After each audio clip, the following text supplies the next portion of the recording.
साथियों, आज एक बड़े ज़रूरी और अहम टॉपिक के ऊपर जो है बात करने के लिए मीडिया कॉन्फ्रेंस बुलाई गई है। कल जैसा आपने देखा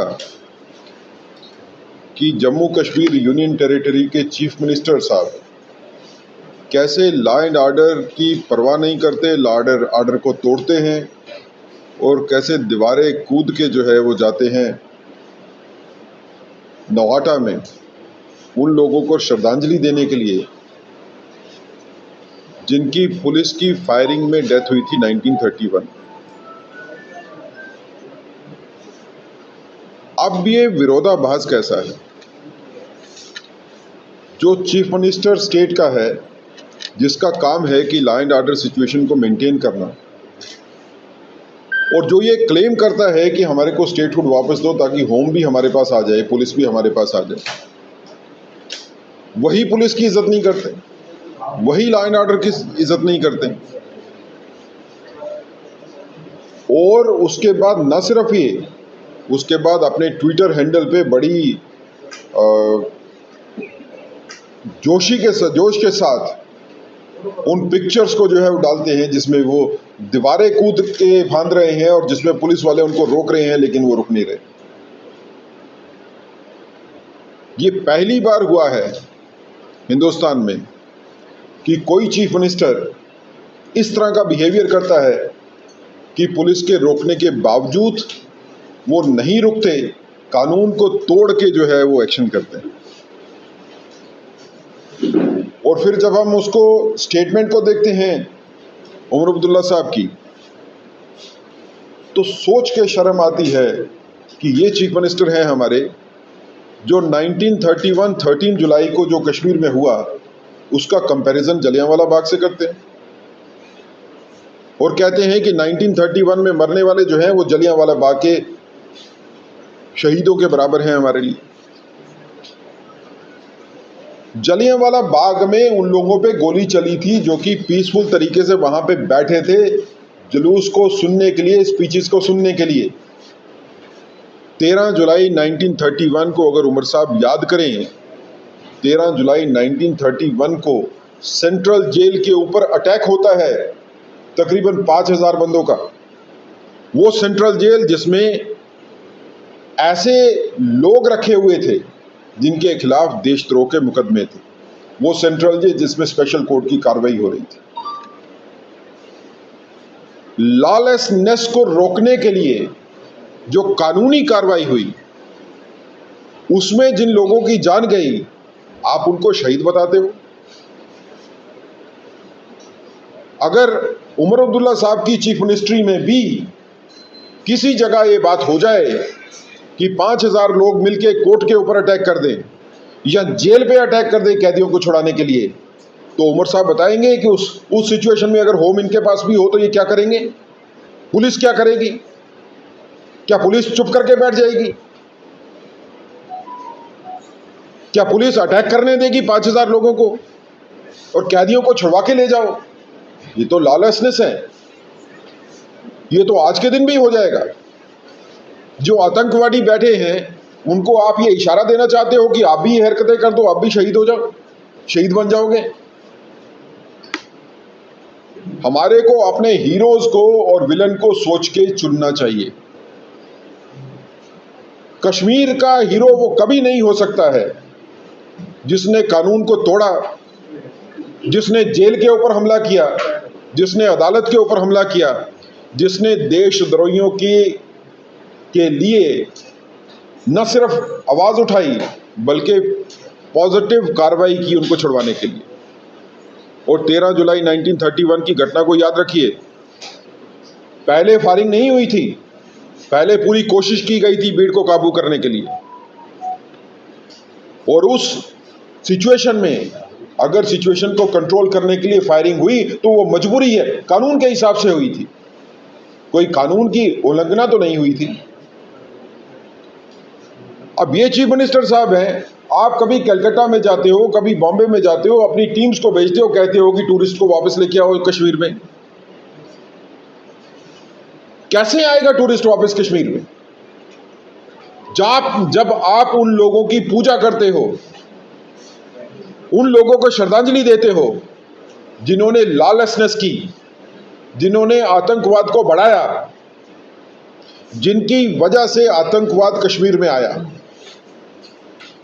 और 13 तारीख को तो श्रद्धांजलि नहीं हो पाई। उमर साहब ने 14 जुलाई को श्रद्धांजलि दी, लेकिन भूल गए कि 14 जुलाई 1931 में क्या हुआ था। 13 जुलाई 1931 के बाद अगले दिन 14 जुलाई 1931 को कश्मीरी हिंदुओं के घरों को जलाया गया। उनकी कितनी प्रॉपर्टीज लूट ली गई। क्या उमर साहब का फर्ज यह नहीं बनता है कि 14 जुलाई को भी तो कभी मान लो कि 13 जुलाई के बाद क्या हुआ था? लेकिन नेशनल कॉन्फ्रेंस की हिस्ट्री ये रही है, देशद्रोह की बात करना। इनके दादा शेख अब्दुल्ला साहब के ऊपर तो हमने मुकदमा नहीं चलाया, कांग्रेस ने चलाया था। उनको नजरबंद रखा कितने सालों तक, ये कह के कि वो देशद्रोही हैं। इनके पिताजी फारूक साहब भी जो है, उनकी भी तो आपके पास सारी की सारी वीडियो क्लिपिंग्स भी है और अखबारें भी हैं, कैसे वो जाते हैं पीओजे में समर्थन करते हैं इसका। और आज आप देशद्रोह का ही समर्थन कर रहे हो। इस तरह से जम्मू कश्मीर के हालात ठीक नहीं होंगे। ये जम्मू कश्मीर के हालात को ठीक नहीं होने देने की एक बड़ी साजिश है। अब जबकि नॉर्मलसी की तरफ पहलगाम के बाद जम्मू कश्मीर यूनियन टेरिटरी के कदम बढ़ रहे हैं, तो उन नॉर्मलसी पे चलते हुए कदम को रोकने के लिए, उसमें रुकावट डालने के लिए ये जानबूझ के की गई शरारत है। आप सिर्फ पॉलिटिकल पॉइंट स्कोर करना चाहते हो। आप ये बताना चाहते हो कि इससे पहले कि पीडीपी वहां पे जाए, मैं वहां पे जाऊंगा। कानून कौन तोड़ेगा, इसके बारे में भी होड़ लगी हुई है कश्मीर में। कौन कानून के खिलाफ बड़ी बात कह सकता है, इसके ऊपर वहां पे दौड़ लगी हुई है। अगर पीडीपी जो है वो बात करती है स्टेटहुड को लाने के लिए, तो नेशनल कॉन्फ्रेंस उससे बड़ी बात करेगी। पीडीपी बात करेगी 13 जुलाई के लिए, तो नेशनल कॉन्फ्रेंस उससे बढ़ के बात करेगी। ये किस तरह की दौड़ है? ऐसी दौड़ जिसमें आतंकवाद का समर्थन हो रहा है, जिसमें देशद्रोह का समर्थन हो रहा है, ये किसके हक में है? और फिर आपकी इन हरकतों को देखते हुए अगर आतंकवाद को बढ़ावा मिले तो दोषी कौन होगा? और मुझे समझ नहीं आता कि यूनियन टेरिटरी की एडमिनिस्ट्रेशन जो है उसको इस वक्त सेंट्रल गवर्नमेंट को साथ मिलकर काम करना चाहिए। अगर यहां पे विकास आना है, यहां पे शांति आनी है, तो दोनों गवर्नमेंट को मिलकर साथ में काम करना पड़ेगा। लेकिन उमर अब्दुल्ला साहब ने दोनों गवर्नमेंट को एक दूसरे के सामने लाके खड़ा कर दिया। कश्मीर की जनता को भी समझना चाहिए, ये जो कश्मीर में इस टाइम पे कंपटीशन चल रहा है कि कौन पॉलिटिकल पार्टी देशद्रोह की बड़ी बात करेगी, और ये सोच के कि वो कश्मीर की जनता को वैसे ही बेवकूफ़ बनाते रहेंगे जैसे वो बनाते रहे हैं 7 दशकों से, और लोग उनकी इन ड्रामाबाजियों को मान के ये सोचेंगे कि हमको इनके साथ चलना है, तो कश्मीर की जनता जो है अब काफ़ी आगे बढ़ चुकी है। कश्मीर कभी नहीं चाहेगा कि हालात फिर से खराब हो। दोबारा कश्मीर में पहलगाम जैसे हालात हो, वो कश्मीर कभी नहीं चाहेगा।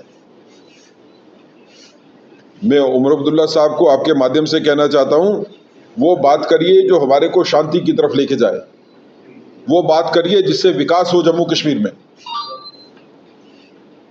ये इस तरह के स्लोगन देने से आप जम्मू कश्मीर को वापस लेके जा रहे हो। उसी अंधकार के युग में यहां से बड़ी मुश्किल से हम बड़ी कुर्बानियां देके निकले। और मुझे सख्त इतराज है उमर अब्दुल्ला साहब के ट्वीट से जो उन्होंने पहले किया था सुबह, जिसमें उन्होंने कहा कि मीडिया जम्मू कश्मीर का कॉवर्ड है। मीडिया के बारे में उंगली उठाना और कहना कि मीडिया डरपोक है जम्मू कश्मीर का, क्योंकि मीडिया ने वो रिपोर्ट नहीं किया जो उमर साहब कहते थे 13 जुलाई के हवाले से। अगर मीडिया इंडिपेंडेंटली काम करता है और 13 जुलाई के तथ्य रखता है जनता के सामने और बताता है कि 13 जुलाई को असल में यह हुआ था, तो वो मीडिया जो है वो डरपोक हो गया, क्योंकि वो मीडिया जो है उमर साहब के साथ नहीं है। और मुझे लगता है कि मीडिया को तो बड़े सख्त तरीके से आवाज उठानी चाहिए।